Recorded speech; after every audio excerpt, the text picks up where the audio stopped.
Welcome back. Continue करते हैं with the amendments in chapter number 2 जिसका नाम है general auditing principles and auditor responsibilities. इस चैप्टर के अंदर आईसीएआई ने 5 स्टैंडर्ड्स को प्राइमरीली कवर अप किया है, जिसमें 4 स्टैंडर्ड 200 सीरीज के हैं और एक स्टैंडर्ड 300 से 499 की सीरीज का है। That is 240, 50, 60, 99 and 402।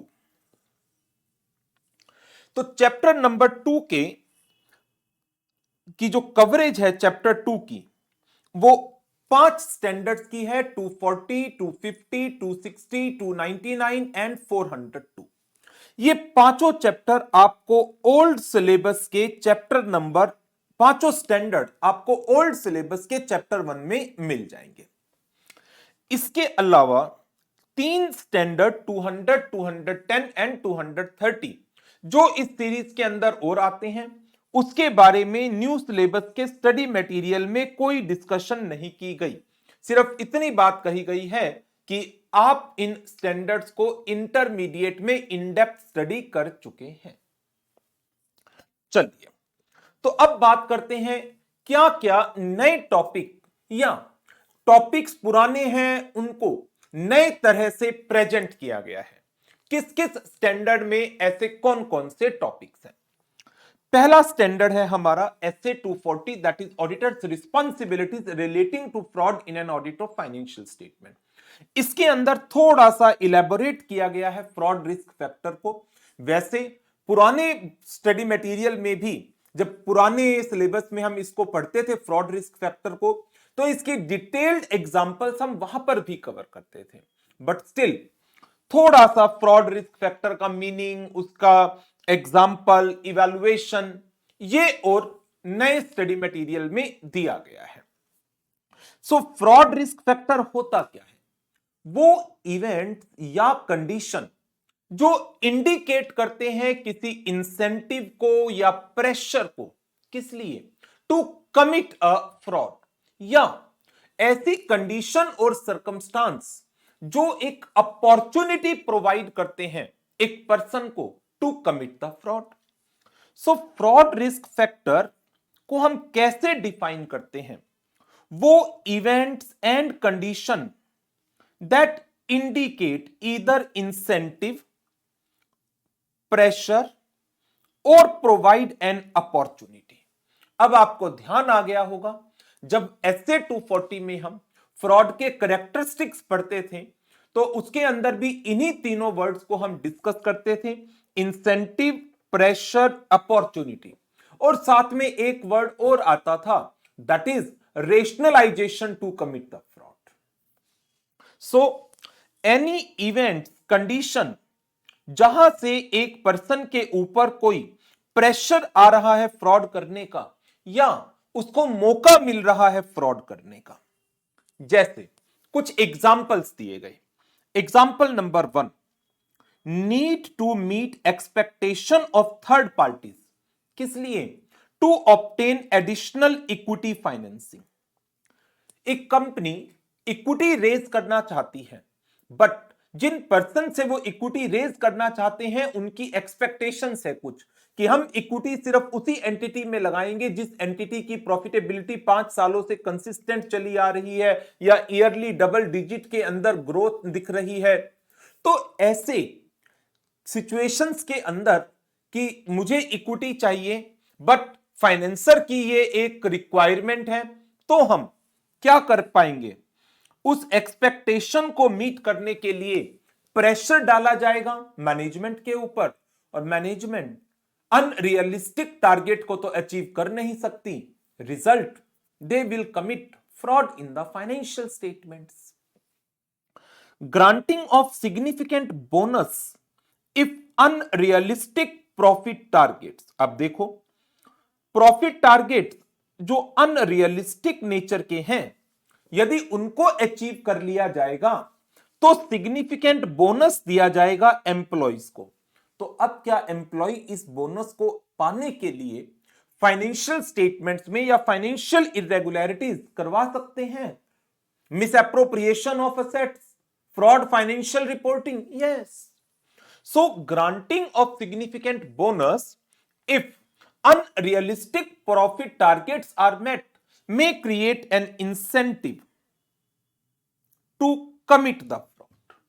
पहले वाले केस में एग्जाम्पल था प्रेशर का, एक ineffective control environment that provide an opportunity to commit the fraud.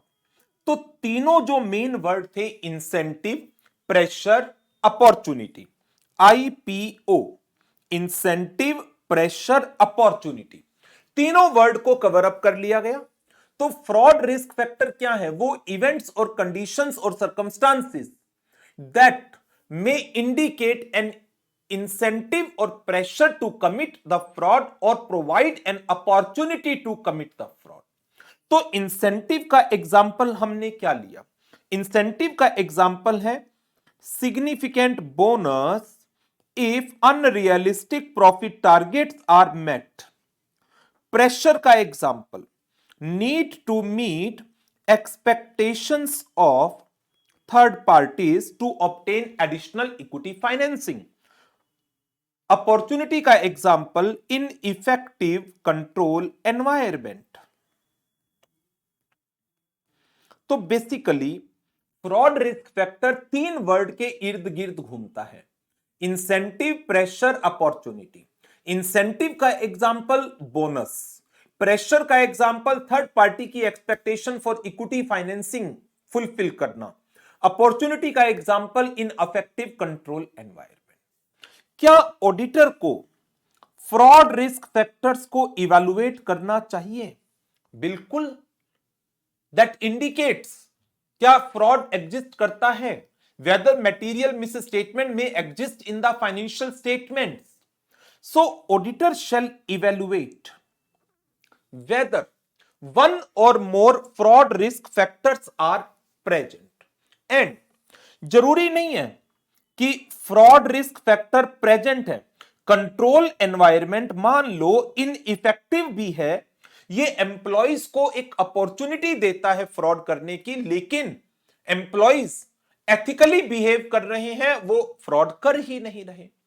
तो ineffective control environment is an indication of fraud risk factor, but that fraud risk factor may not indicate existence of fraud. So, auditor shall evaluate whether one or more fraud risk factors are present.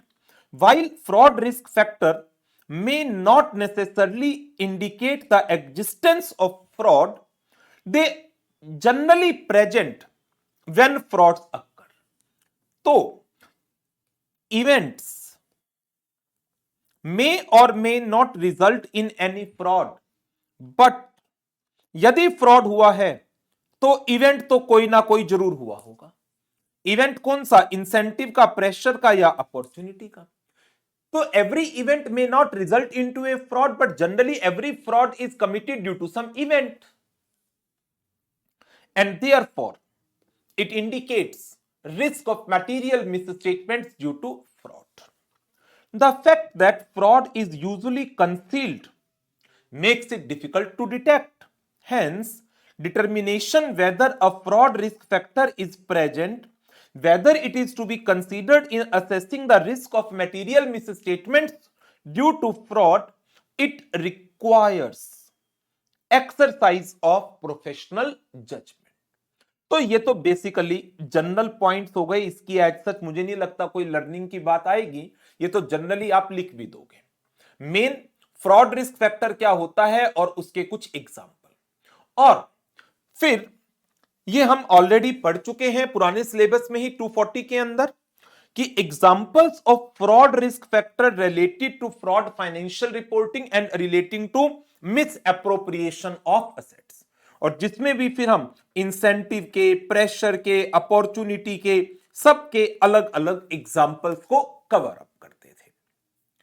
तो ये एक छोटी सी amendment कह लो, update कह लो, addition कह लो SA 240 का। आगे बढ़ते हैं। नेक्स्ट टॉपिक आता है एसए 250। एसए 240 में तो मुझे नहीं लगता कि वो टॉपिक एज सच इतना इंपॉर्टेंट है एग्जाम वाला, but this seems to be an important topic जिसको आपको लर्न करना ही करना है, आ सकता है एग्जाम में। दैट इज इनहेरेंट लिमिटेशंस के क्या पोटेंशियल इफेक्ट होंगे on the auditor's ability to detect material misstatements. आप एसए 200 में एक वर्ड पढ़ते हैं इनहेरेंट लिमिटेशंस, जिसके एग्जांपल्स आते हैं fraud, nature of audit procedure, nature of financial reporting, timeliness of financial reporting, cost benefit analysis, other factors, etc. Due to these inherent limitations, there is an unavoidable risk. किस चीज का? Some material misstatement may not be detected. कब? Even when audit has been planned and performed in accordance with standards on auditing. So, ये audit की अपनी inherent limitation है, and particularly in relation to law and regulation, potential effect of such inherent limitation on the auditor's ability to detect material misstatements is greater. तो एक तो multiple choice question में आपको ये याद रखना है। ड्यू टू क्वेश्चन यही बन सकता है ऐसे, owing to inherent limitation of audit, there is an unavoidable risk that some material misstatement may not be detected even though audit has been planned and performed in accordance with the standards on auditing.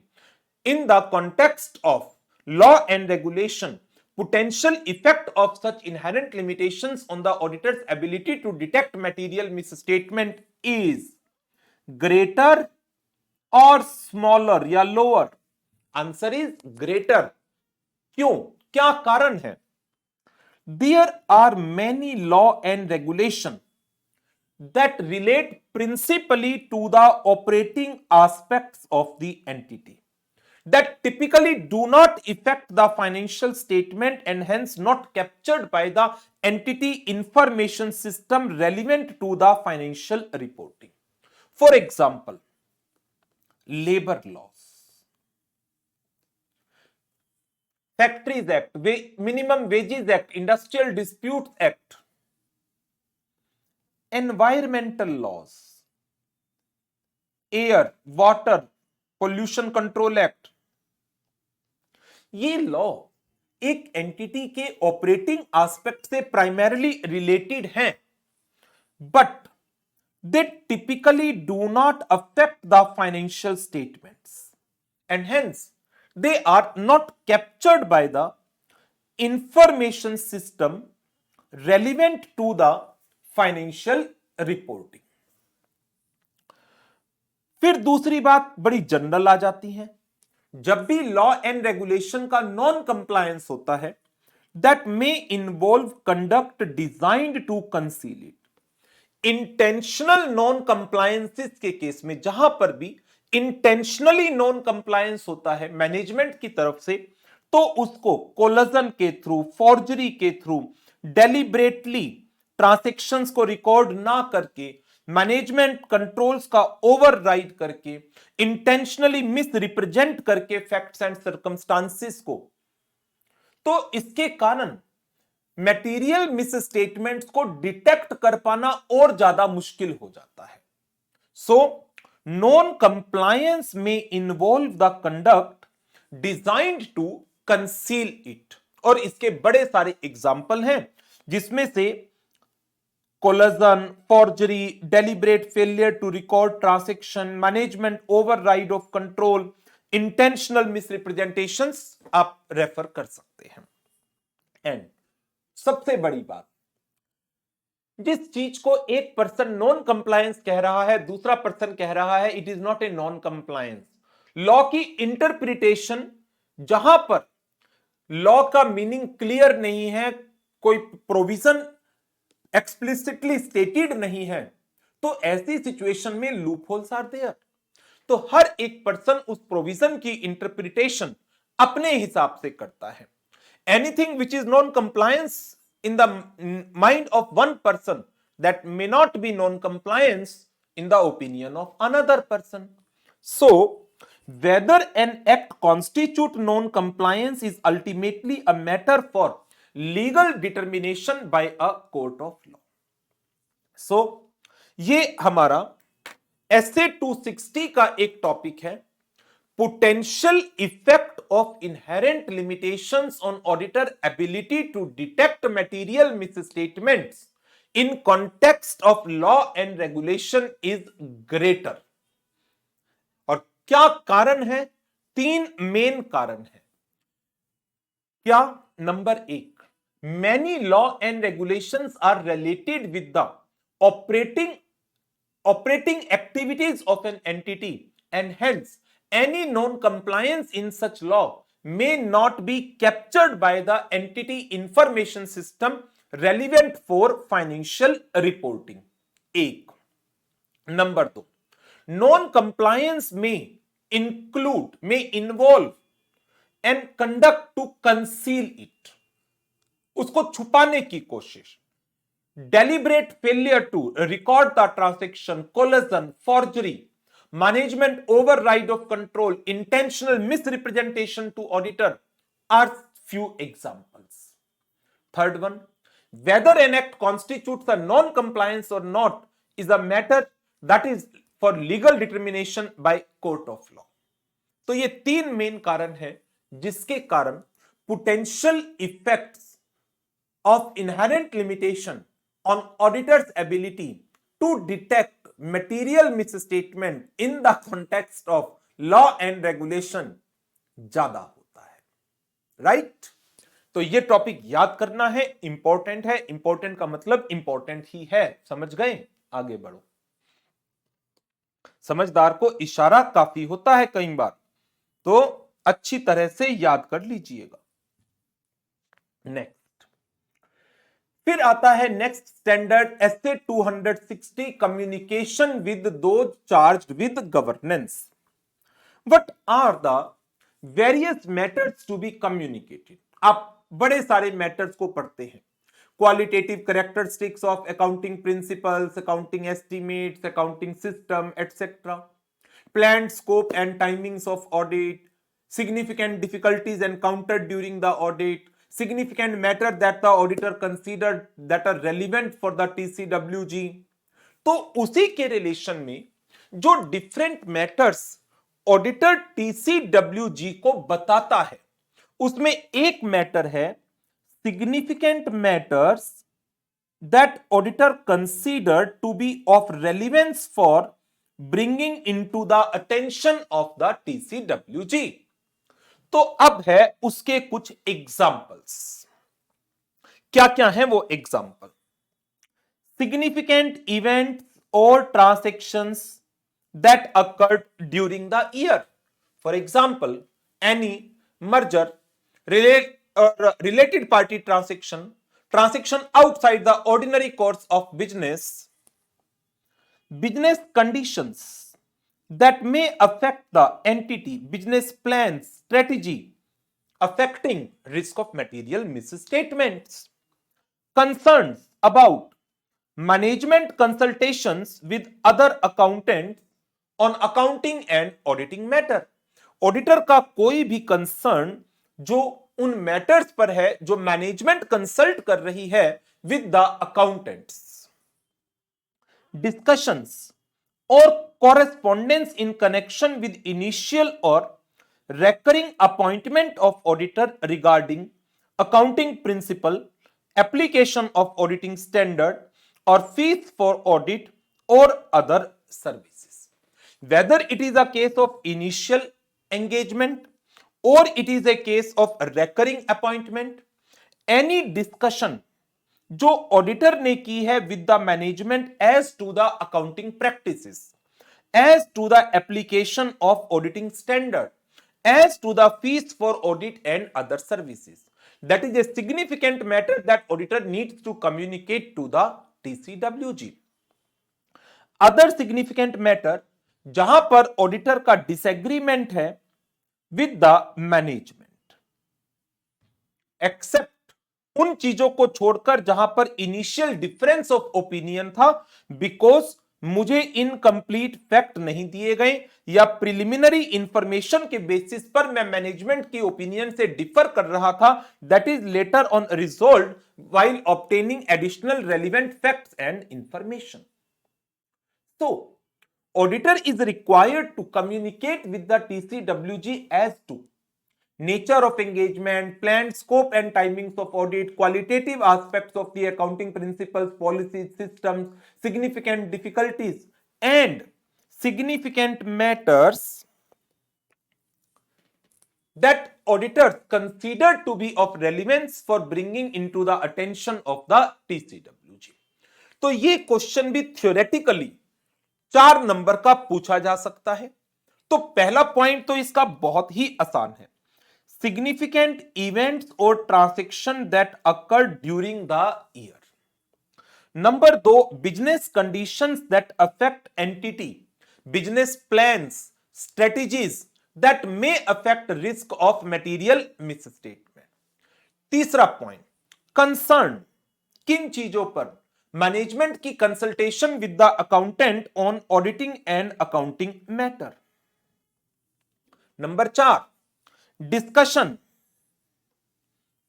किसके साथ, management के साथ, किस matter पर, initial और recurring appointments के relation में, कब, regarding accounting practices, application of auditing standard, audit fee और फी फॉर अदर सर्विसेज.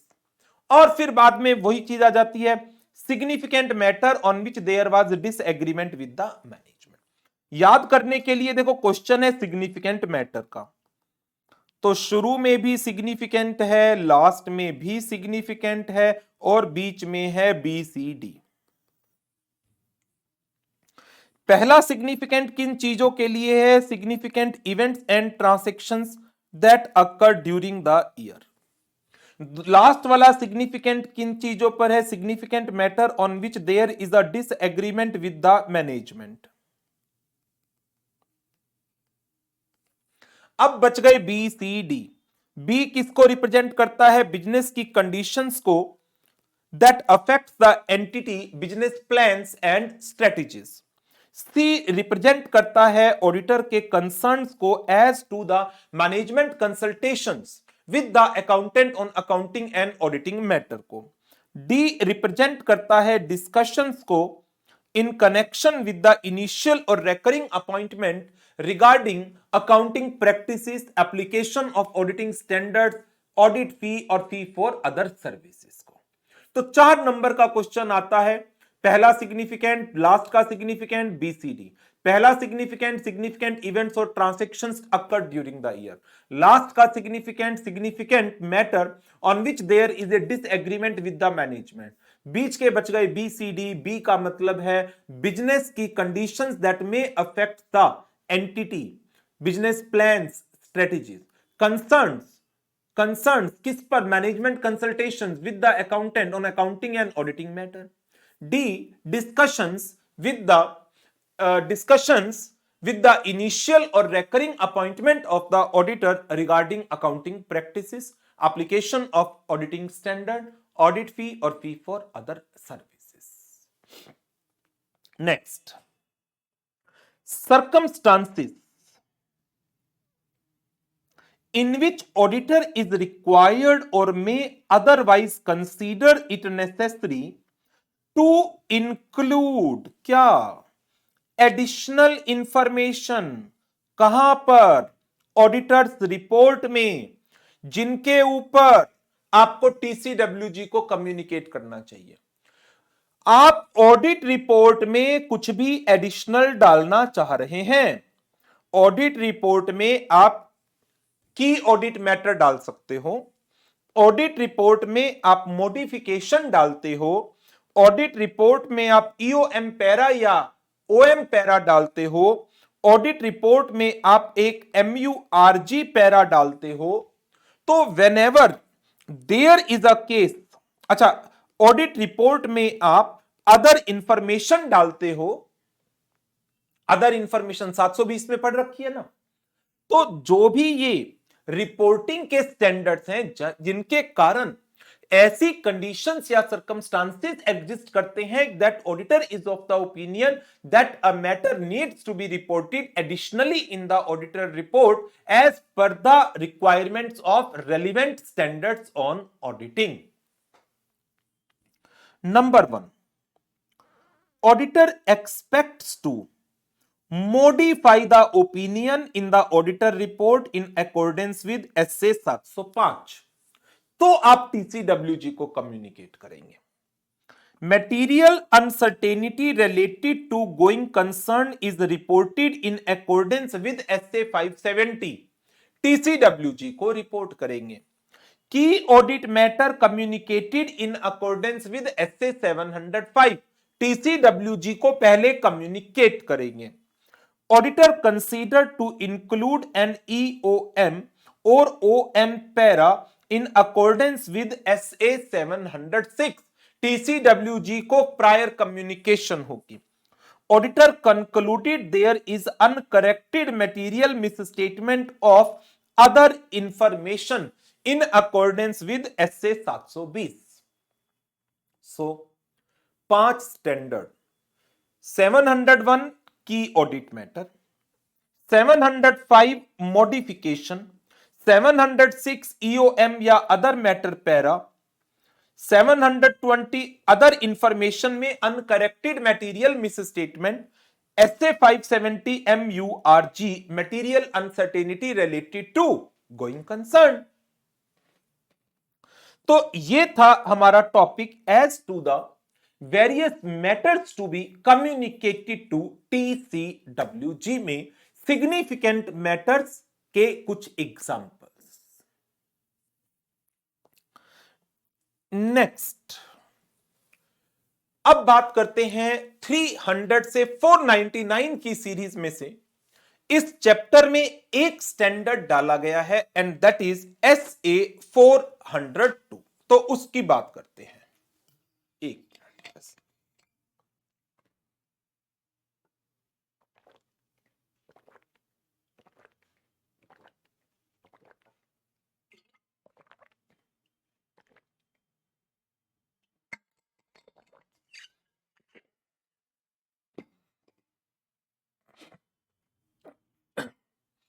चलिए, SA 402 that is audit considerations relating to an entity using service organization। ये स्टैंडर्ड आपको पता ही है क्या प्रोविजन देता है।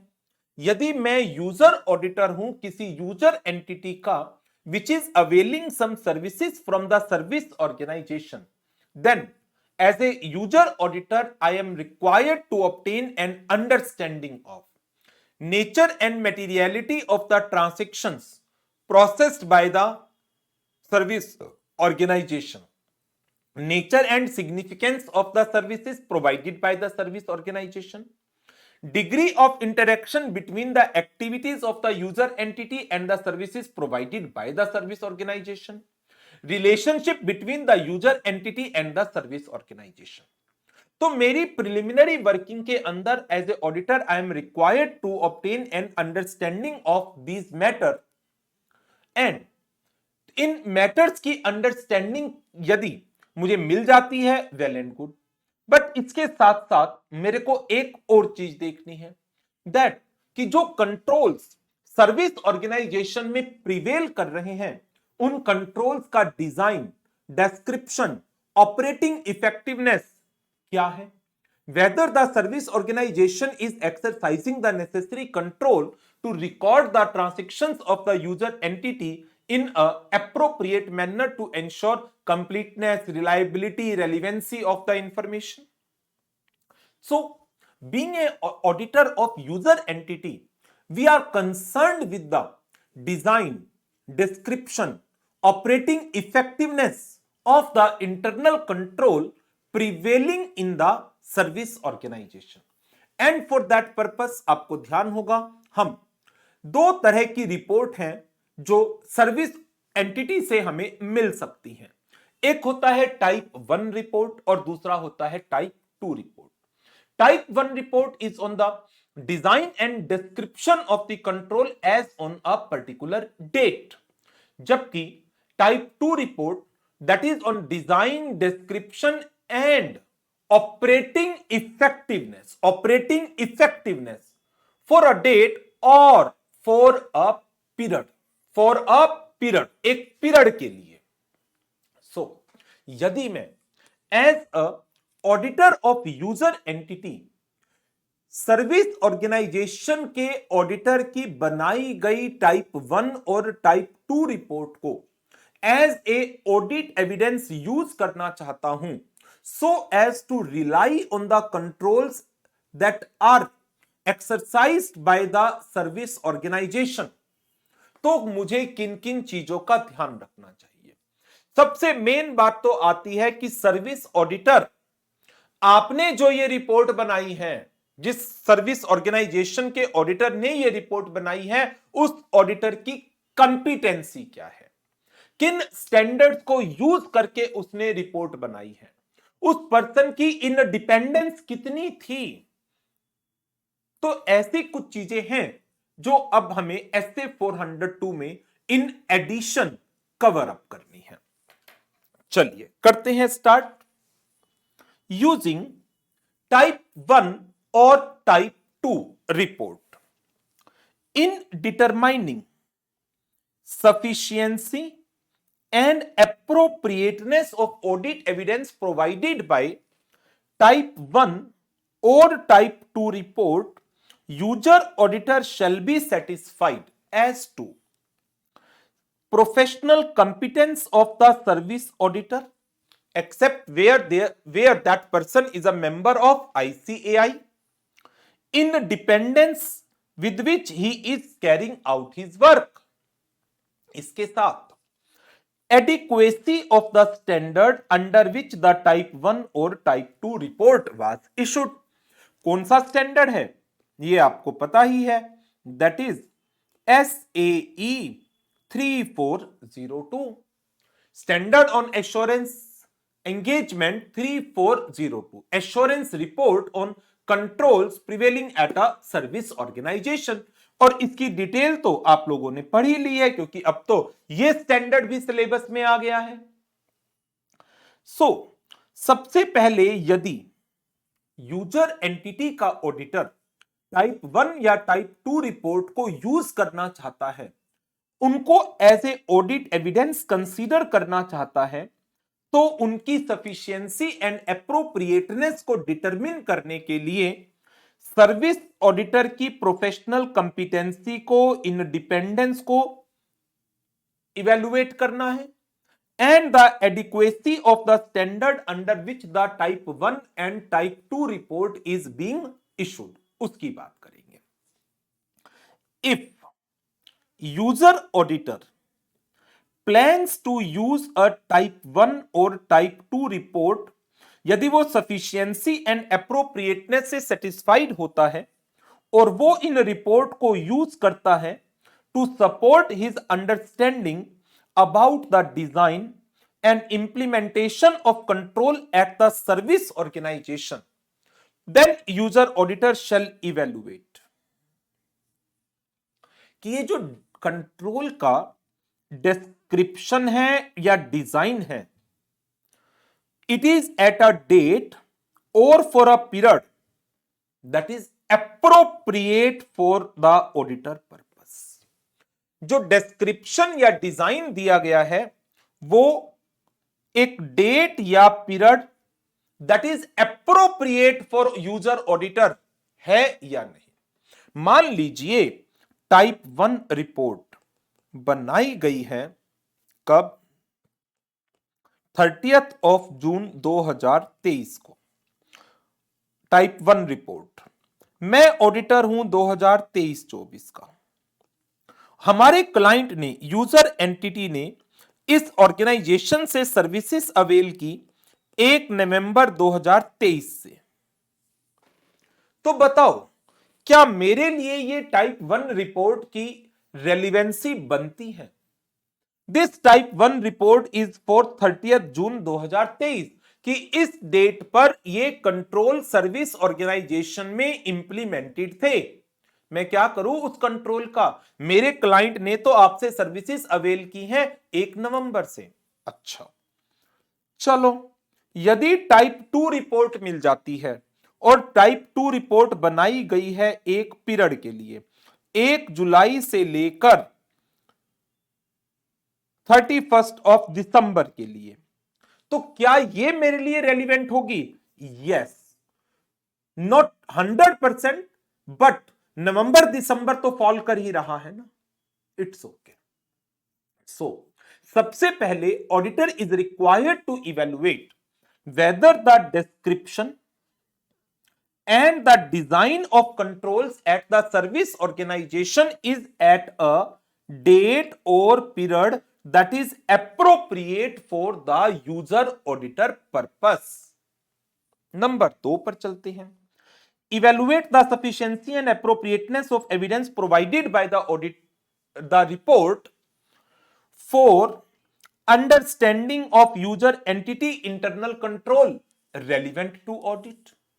तो नंबर 2 पर ऑडिटर को जो इस रिपोर्ट के थ्रू एविडेंसेस मिल रहे हैं उनकी सफिशिएंसी एंड एप्रोप्रिएटनेस को इवेलुएट करना है। किस लिए? For understanding the user entity internal controls. Determine, क्या कॉम्प्लीमेंट्री यूजर एंटिटी कंट्रोल, अब ये कॉम्प्लीमेंट्री यूजर एंटिटी कंट्रोल क्या है? सर्विस ऑर्गेनाइजेशन हमेशा प्रिज्यूम करके चलेगी कि यदि हम किसी पर्सन के लिए कोई सर्विसेज रेंडर कर रहे हैं तो वो पर्सन कुछ कंट्रोल हमारे पर करना चाहेगा as to data completeness, data accuracy, data relevancy, data processing. यदि आप सिंपल सोचिए, आप किसी एंटिटी से अपना डेटा प्रोसेस करवा रहे हैं तो क्या आप कुछ कंट्रोल रखना चाहेंगे अपने डेटा की इंटीग्रिटी को लेकर? ये तो बात हुई आप डेटा प्रोसेस करा रहे हो। आप तो यदि सोशल मीडिया पर भी कहीं पर कोई अकाउंट बनाते हो तो वहां भी डेटा प्राइवेसी की बात होती है। तो वही बात आ गई ना।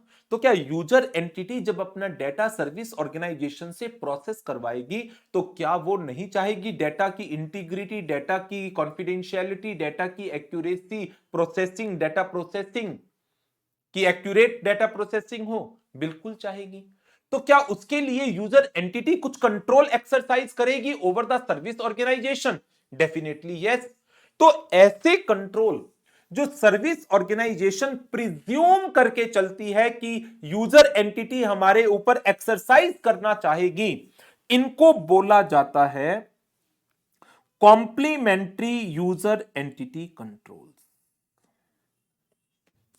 So auditor is required to determine whether the complementary user entity control identified by the service organization are relevant to the user entity, and if so, obtain an understanding क्या यूजर एंटिटी ने control ऐसे बना भी रखे हैं या नहीं।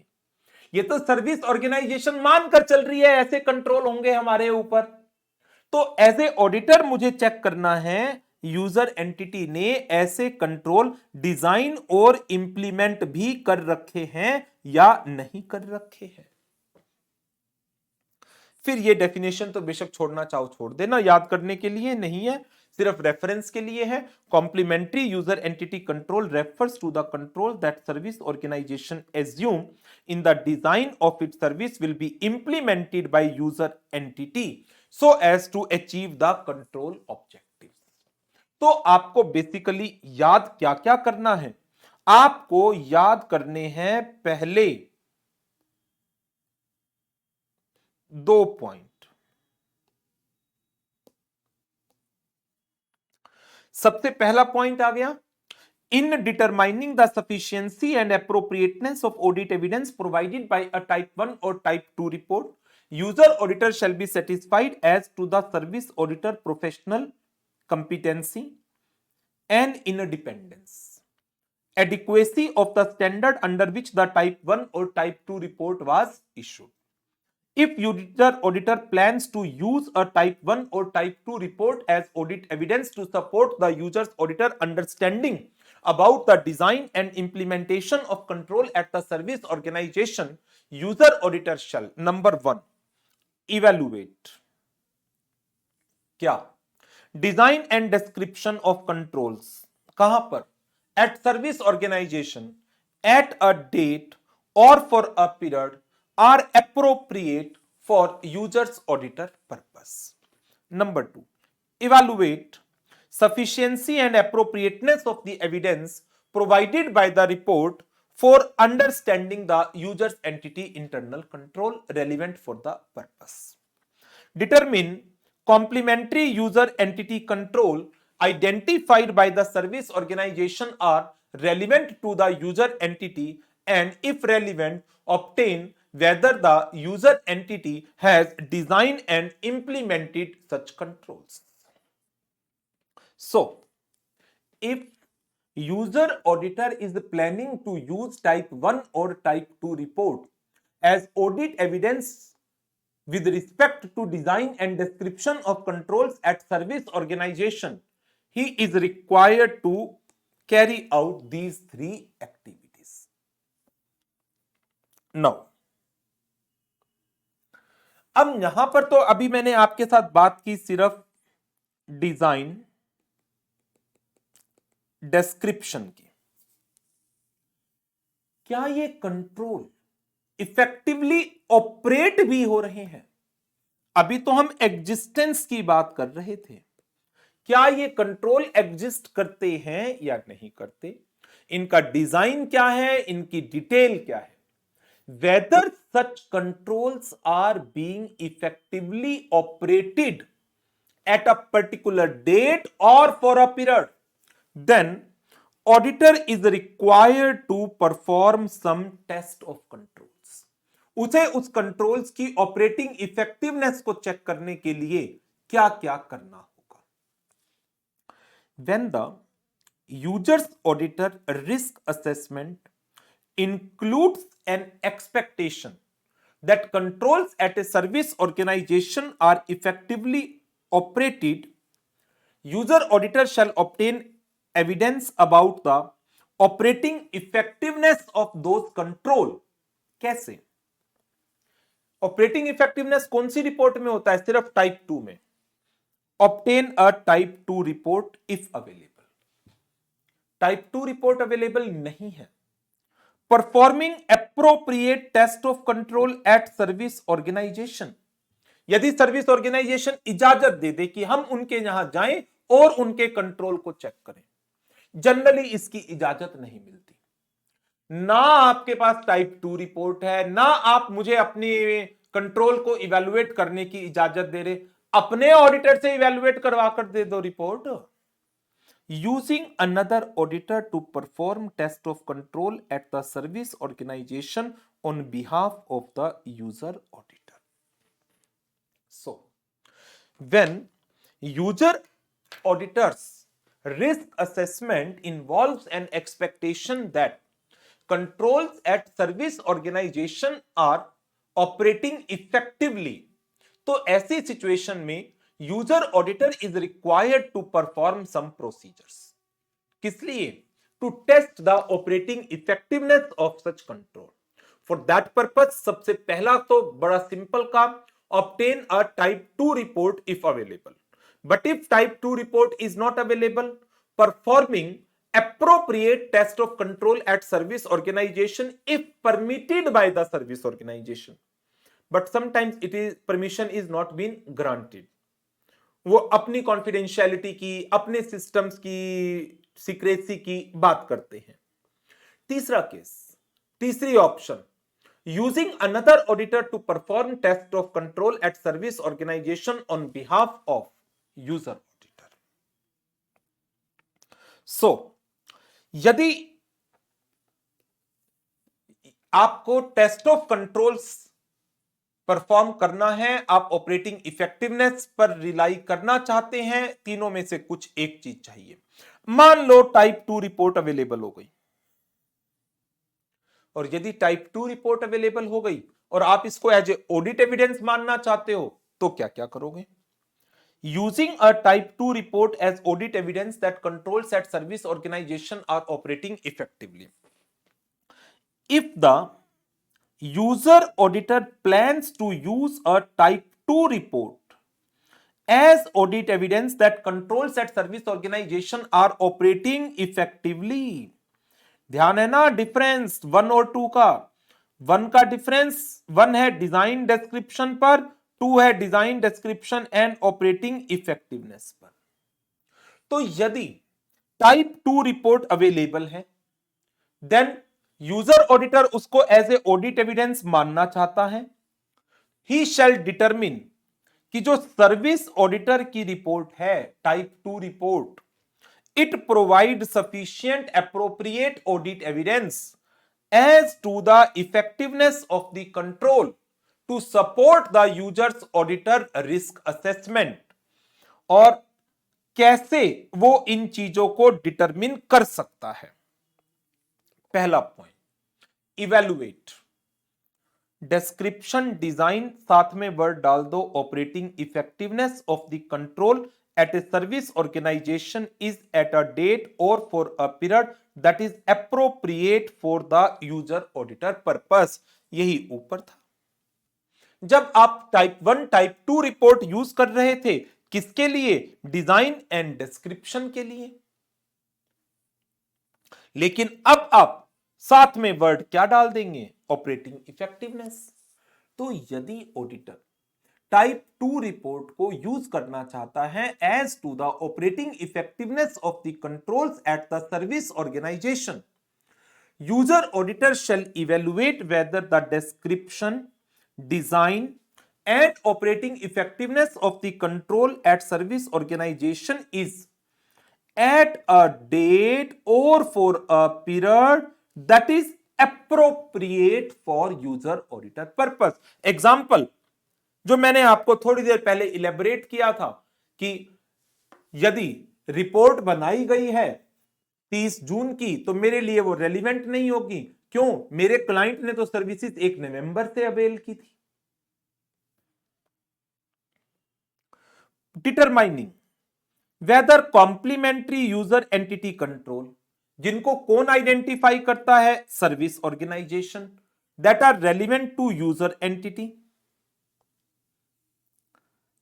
Determining whether complementary user entity control, क्या सर्विस ऑर्गेनाइजेशन ने आइडेंटिफाई किए थे? और यदि सर्विस ऑर्गेनाइजेशन ने complementary user entity control identify किए थे, तो चेक करो क्या यूजर एंटिटी ने ये कंट्रोल डिजाइन भी करे हैं, इंप्लीमेंट भी करे हैं या नहीं। Obtain an understanding whether the user entity has designed and implemented such control। और यदि कर रखे हैं, किसने कर रखे हैं? यूजर एंटिटी ने। मैं ऑडिटर हूं किसका? यूजर एंटिटी का। तो यूजर एंटिटी तो मुझे कोई कंट्रोल चेक करने से मना नहीं कर सकती ना। सर्विस ऑर्गेनाइजेशन एक बार को मना कर सकती है, यूजर एंटिटी तो नहीं कर सकती, वो तो मेरी क्लाइंट है। Test the operating effectiveness, test the operating effectiveness. Evaluate adequacy of the time period covered by the test of control। Let's say type 2 report में जो पीरियड कवर किया गया वो 1 अप्रैल से 30 जून कवर किया गया।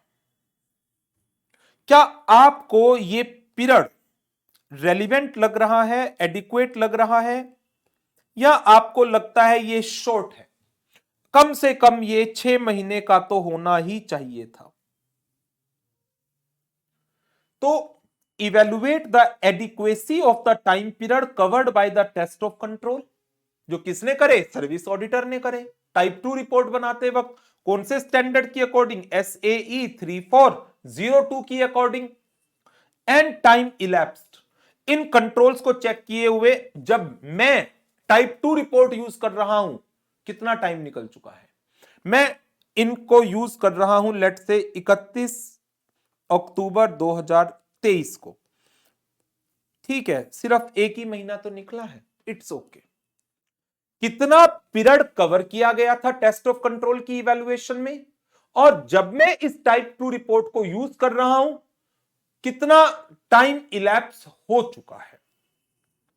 Time elapsed since the performance of test of controls. Evaluate whether the test of control performed by the service auditor, और उसका जो रिजल्ट सर्विस ऑडिटर ने अपनी रिपोर्ट में दिया, that are relevant to the assertions in the user entity financial statement and provide users auditor and provide sufficient appropriate audit evidence to user auditor. So पहला point क्या आ गया, date and period क्या वो appropriate है। दूसरा point complementary user entity control, क्या service organization ने identify करे और क्या यूजर एंटिटी ने उनको डिजाइन एंड इंप्लीमेंट किया। हां, उन कंट्रोल की ऑपरेटिंग इफेक्टिवनेस को चेक कर लो। सर्विस ऑर्गेनाइजेशन के सर्विस ऑडिटर ने टेस्ट ऑफ कंट्रोल कितने पीरियड के लिए एक्सरसाइज किए, क्या वो पीरियड एप्रोप्रिएट है, and what is the time elapsed since the performance of such test of control. And last कि जो टेस्ट ऑफ कंट्रोल परफॉर्म किए सर्विस ऑडिटर ने और उनका जो रिजल्ट है जो रिपोर्ट में लिखा गया है, whether that is relevant to the assertions with reference to the users entity financial statements. तो ये टॉपिक थोड़ा सा टेक्निकल है, बट मोस्ट इंपॉर्टेंट टॉपिक्स की कैटेगरी में है दोनों टॉपिक। ये याद करिएगा, ठीक। और यदि कोई प्रॉब्लम आए इनको याद करने में तो एक बार SAE 3402 की वीडियो को साथ में जरूर देख ले, क्योंकि 3402 वो तो अपने आप में एक फुल फ्लेज स्टैंडर्ड है जिसके बेस पर service auditor type 1 and type 2 report को बनाता है। ठीक है, तो इसके साथ हमारी amendments for chapter number 2 complete हो जाती हैं विद रेफरेंस टू एसए 240, 250, 260, 402। 299 में कोई चेंज नहीं है, ना कोई एडिशन है, राइट। तो इस सेशन को यहीं करेंगे ओवर और मुलाकात करेंगे नेक्स्ट सेशन में, जिसमें हम चैप्टर नंबर 3, 4, 5, 6, 7 सबको कवर करेंगे। 3, 4, 5, 6, 7 और फिर 8 से 12 तो है ही नहीं चैप्टर। तो इस सेशन के लिए इतना ही। Thank you very much and good bye.